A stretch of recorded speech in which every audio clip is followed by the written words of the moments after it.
Pagbasa mula sa aklat ng Deuteronomio.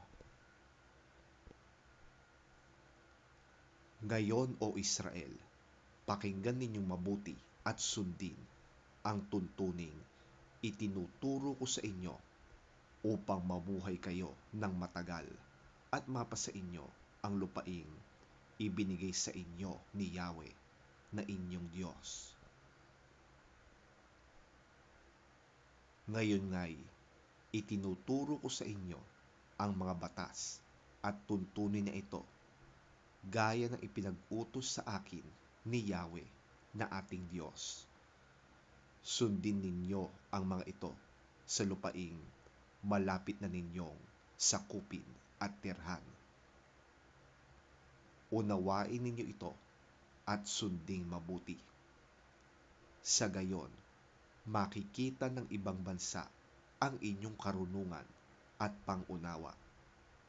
Kaya't masasabi nila, ang dakilang bansang ito'y matalino at may malawak na pagkaunawa. Sinong Diyos ng ibang bansa ang handang tumulong anumang oras, liban kay Yahweh? Aling bansa ang may makatarungang tuntunin at kautusan tulad ng ibinigay ko sa inyo ngayon? Ngunit mag-ingat kayo. Huwag ninyong kakalimutan o babaliwalain ang mga bagay na inyong nasaksihan habang kayo'y nabubuhay. Ituro ninyo ito sa inyong mga anak at mga apo.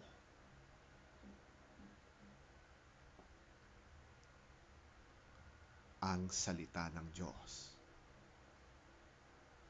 Salamat sa Diyos.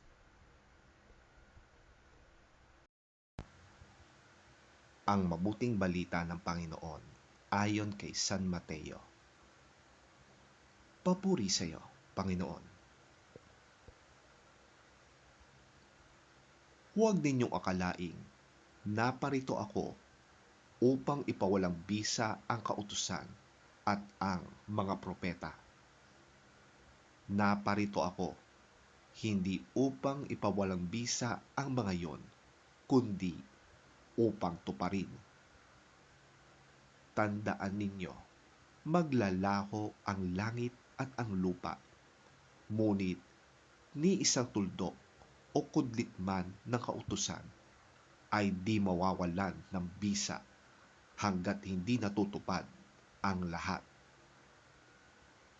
Kaya't sino mang magpawalang bisa sa kali-liitang bahagi nito at magturo ng gayon sa mga tao ay magiging pinakamababa sa kaharian ng langit.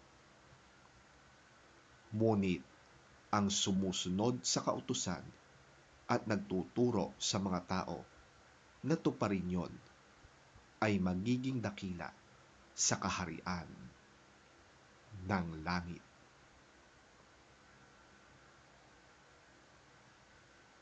Ang mabuting balita ng ating Panginoon. Pinupuri ka namin, Panginoong Hesukristo. Do not think that I have come to abolish the law or the prophets. I have not come to abolish them, but to fulfill them.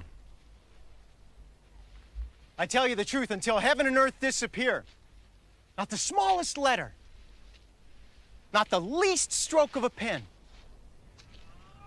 will by any means disappear from the law until everything is accomplished. Anyone who breaks one of the least of these commandments and teaches others to do the same will be called least in the kingdom of heaven. But whoever practices and teaches these commands will be called great in the kingdom of heaven.